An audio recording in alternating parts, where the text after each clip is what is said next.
Shin-chan est un personnage aux proportions particulières. Il est petit et une très grosse tête par rapport à son corps. Tracez une ligne que vous séparez en 3 comme ceci pour bien respecter les proportions.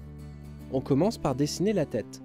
Faites une courbe pour le haut de la tête, puis une deuxième à partir du milieu du premier tiers. La forme de sa tête est un peu comme une pêche. De l'autre côté, dessinez-lui son oreille.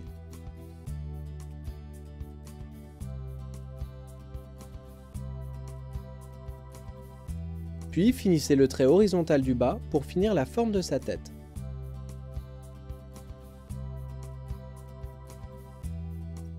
Ensuite, faites-lui ses cheveux comme ceci.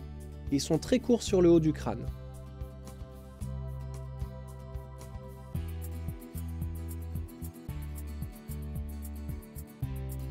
Ses sourcils sont très épais.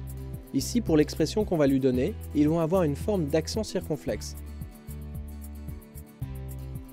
C'est sous cette forme qu'ils sont le plus souvent dessinés.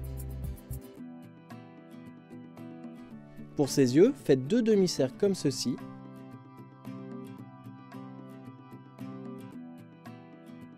Puis faites un cercle complet pour chaque œil. Faites un cercle qui se ferme sur le bas du visage pour la bouche. La bouche est excentrée par rapport aux yeux, du fait de la forme particulière de son visage. Faites un petit cercle à l'intérieur des yeux. On y reviendra plus tard, ils serviront pour les reflets au moment du remplissage.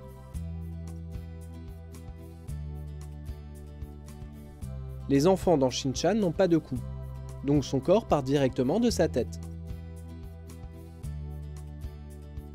Le haut du corps représente un tiers du dessin. Ici, la partie supérieure du corps de Shin-chan est légèrement trop grande. On le corrigera par la suite. Ici, nous le dessinons dans une pose de victoire. Vous voyez que ses mains sont très petites par rapport à son corps. Le design des mains est simple, il n'y a pas trop de détails. Nous corrigeons le haut du corps qui était légèrement trop grand. Pour son Bermuda et ses jambes, le design aussi est très simplifié. Il faut juste respecter les proportions qui sont étranges car il a des jambes très fines.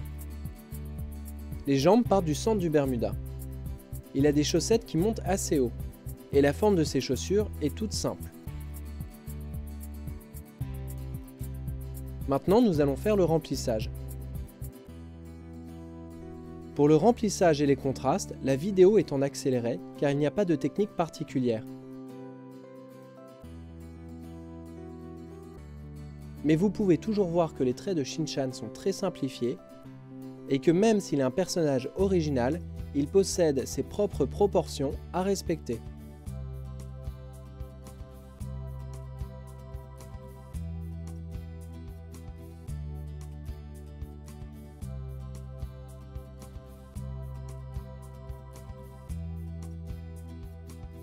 En ce qui concerne le trait, il n'est pas toujours très droit, comme si tout était fait à main levée, rapidement, d'où le nom de crayon Shin-chan.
Pour les contrastes sur son t-shirt, nous utilisons ici la technique du mouchoir.